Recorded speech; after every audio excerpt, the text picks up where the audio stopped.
to make sure that everyone will have a place, opportunity, a structure to serve. We know that we are stronger together, and we know that the road ahead is not easy. In fact, it's quite difficult. Some would say that is very challenging. It's challenging because we have a fiscal challenge, cliff, that we might be facing. It's challenging to deliver services and create a city that is more caring, and more affordable, and safer, where everyone feels they belong. We know we could do it together. So at the striking committee this morning, they approved a slate of new people, or people that are very experienced, into different positions. And we will, at City Council, review that, and hopefully it will be endorsed by most people, hopefully everyone. And this team is going to be mighty. It's going to work together, because even though the road ahead is quite difficult, when we collaboratively work together, we are so much stronger, and we will deliver much better services for residents of Toronto.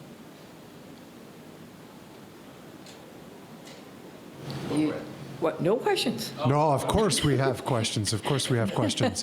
While you speak of everyone working together, there is a decided shift towards a progressive agenda, which you bring to the table, with certain people being appointed to certain roles.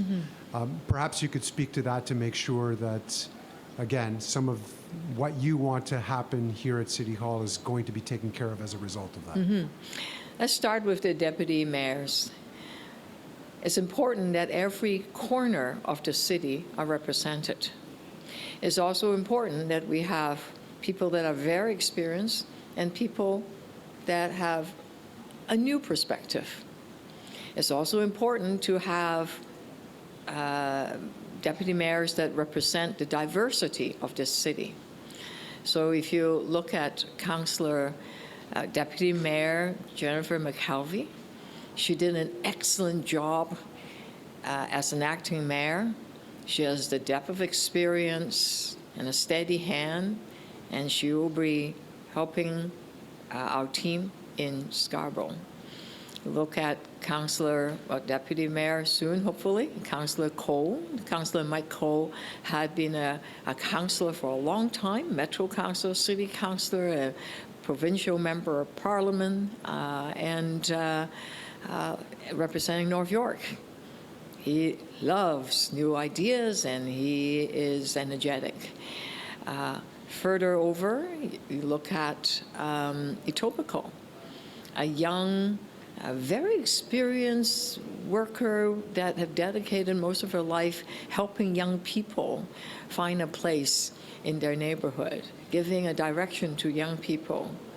Amber Molly it will be the deputy mayor, hopefully, in Etobicoke. And coming back to downtown, the old city of Toronto, you have Osma Malik, who came from working with the Atkinson Foundation, have a lot of experience, and really very steady, and bring a new, fresh perspective to City Hall. So that's the deputy mayor team. And if you look at the executives, the chairs, again, have people that are been around, very experienced, but others that are very dynamic, that have a different perspective. They're all serving in the executive committee. And if you consider other positions that are quite important, TTC, you have Jamal Myers, that is a Scarborough resident. He takes public transit all the time, and he worked for TTC when he was before he became a lawyer.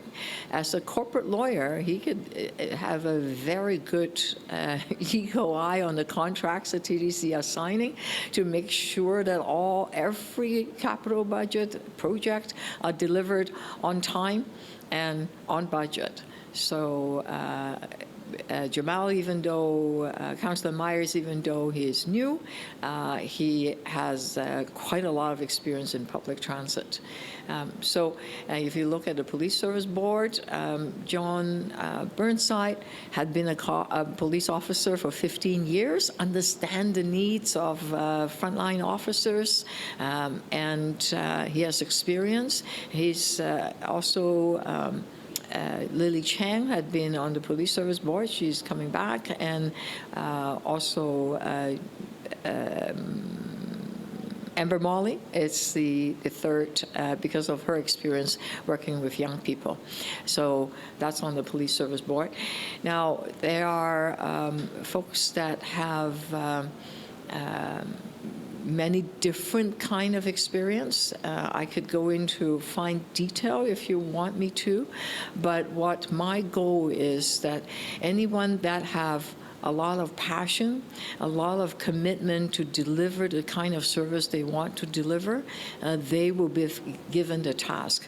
I'll give you one example. Councillor Holiday said, hey, 311, why don't we look at the data that have been coming in?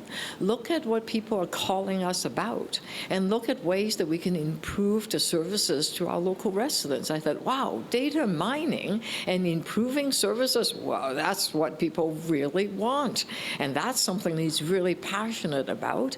And he would be supported by a person that knows a lot about IT, for example, Councillor Paul Ainsley.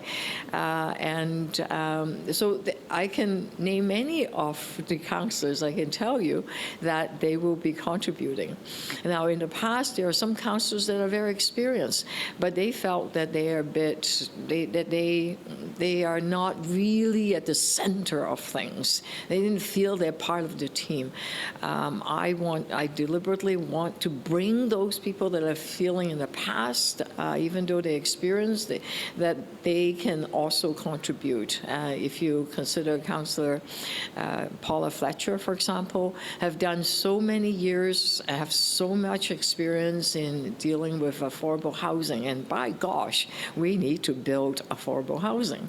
And on that file, yes, she will be on Create TO and TCHC, but she will be also supported by Councillor Perks, which chairs the Planning and Housing Committee, and of course, Councillor Brad Bradford, who is an expert planner, would be able to get things done faster, get approval, make it transparent, and say that, hey, if you're wanting to build something, we'll help you build it fast, build it now. So he is going to be involved in making sure that our plans for approval to be really, really speedy. Okay, I've gone a long time giving you a lot of examples. I will now stop. Just to follow up on the last point you made about trying to include councillors that perhaps haven't had roles in the past. One particular councillor who was running against you in the election is Josh Matlow, who some would have thought, as a result of what he was bringing forward, may have had a more prominent position in the appointments that you're making. Why is that? He's on the executive committee. He is part of the team, inner team, to make things happen. He's on TDC because he has great ideas.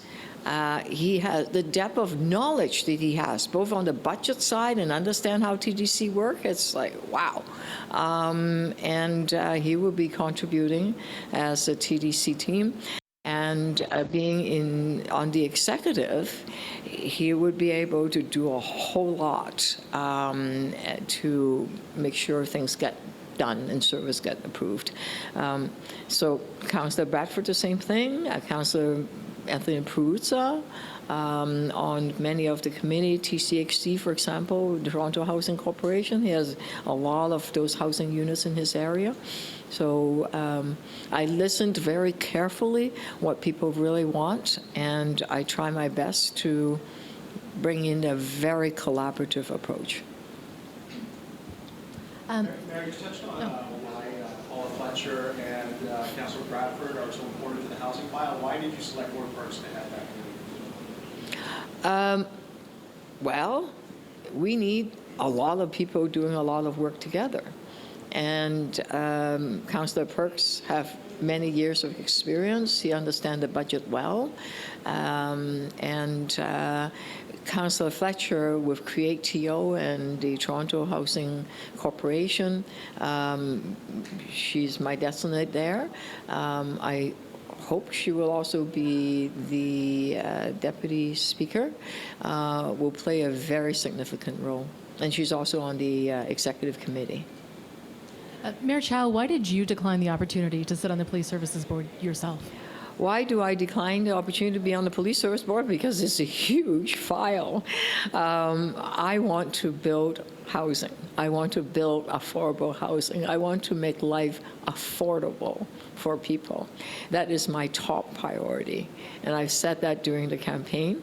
And if that's my top priority, that's where I'm going to put all my energy in doing. Now, of course, having good public transit, having safety, right? Having good safety is very important. Now, the City of Toronto have a Safe TO, which is a very good initiative. Councillor Frances Nunziata is going to add her many years of experience. She has many years of experience on the Police Service Board. She's going to give the Safe TO team a hand, which is great. It's exactly what we need. So I think with that kind of teamwork, we will do well. Mayor, does it have anything to do with, your contentious past sitting on the Police Services Board? Because the union has expressed a lot of frustration as of late with what they perceive as your lack of support for Toronto Police Service. Well, I do want to note that I've only been here for a couple of weeks, that I haven't had the opportunity to meet with the Toronto Police Association.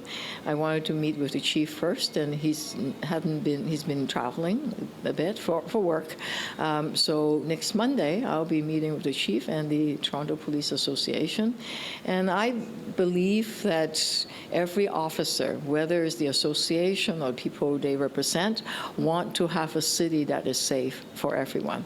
And in order for that to happen, we have to work together. And that is my pledge, my commitment, and I am not bad at listening, and the collaborative approach can go a long way. Talk about Councillor Shelley Carroll's new role as the budget chief, because she's going to have a really tough task ahead of her as the city looks to dip into some reserves to backstop this budget shortfall. What's your hope for her as she goes to meet with the city manager first? Yeah, it's not going to be an easy task, and Sherry Carroll, of course, have several decades of experience dealing with the Toronto budget. And in terms of budget, I think the message is fairly clear that we'll do our best to find ways to save, right, of course, but we also need to make sure that our service level increase, because we're going to have more people living in the city of Toronto, right? We have to improve our service. We need to make sure they're excellent, that residents are satisfied and happy with the public service they're getting. So that's our top task.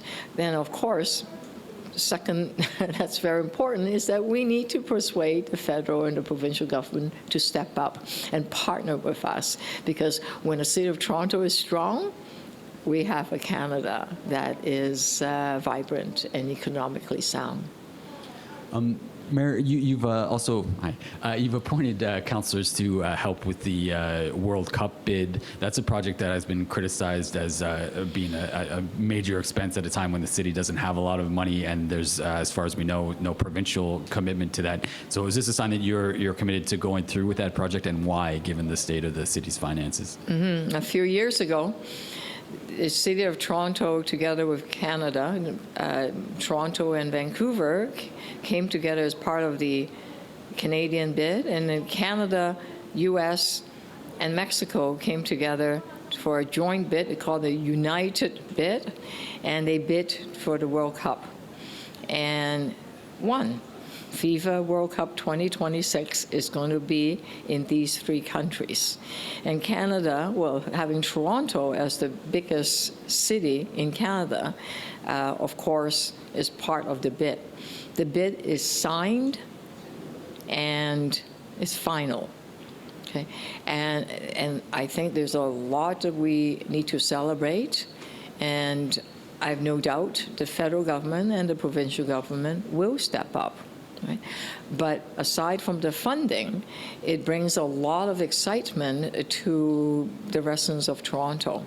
Soccer is huge, and it's growing in popularity. Cricket also, but soccer, right? It's huge in terms of World Cup. It's also the first time that the men's tournament are actually going to be in Canadian soil, right? So it's exciting to host it. The bid is signed. We're moving forward. Excuse me. We're moving forward, and that's why there is a team headed by Jay Robinson, together with Councillor Mantas Malik, because it's in her ward, and Mike Cole and Prusa, that team that would come together, whether it's to make sure that the building is on schedule, in budget, and getting the sponsors, getting the promotion, all of those is quite a lot to be done prior to the game on 2026. Just to clarify, when you say that the bid is final, is it your understanding that the city is unable to back out of the project if it wanted to? I don't want to go into the legal ramification and the financial ramification, but just that do know that I've looked into the bid, the finances, the bid itself, the legal documents. I've reviewed it very carefully. Mayor Chow, you have a real mix here on your team, but a lot of rookie councillors who are still in their first year have been given important positions. Amber Morley, Asomali, Jamal Myers. Why are you so confident that they will be able to handle that load as rookies and in those key important positions? Well, if you look at, let's talk about Jamal Myers. Scarborough residents taking public transit, coming to work. That's the kind of experience I find very important. He'll be supported by other councillors like Paul Ainsley, like Josh Matlow, very experienced, 10, 15, 20 years of experience. So I trust that they'll work together as a team, because that is the culture we have in this place, and that they would support each other, and that they will learn and grow. And having a fresh perspective is always good, as long as there are the veterans councillors there. And in every appointment, I was very mindful that it's always going to be people that have a lot of experience and people that are new, with lots of new energy, new ideas, and different way of getting things done. Like Councillor Lily Chang, for example, have lots of great idea on how to make our city more open, City Hall more open. How do we engage more people? How do we become more democratic? Wow, those are great ideas. And pairing her up with someone like Councillor Holiday, for example, are very, very important, because Councillor Holiday is hardworking, very detailed-oriented, willing to work as a team, which is great, and they will work well together. That's it. Thank you. All right.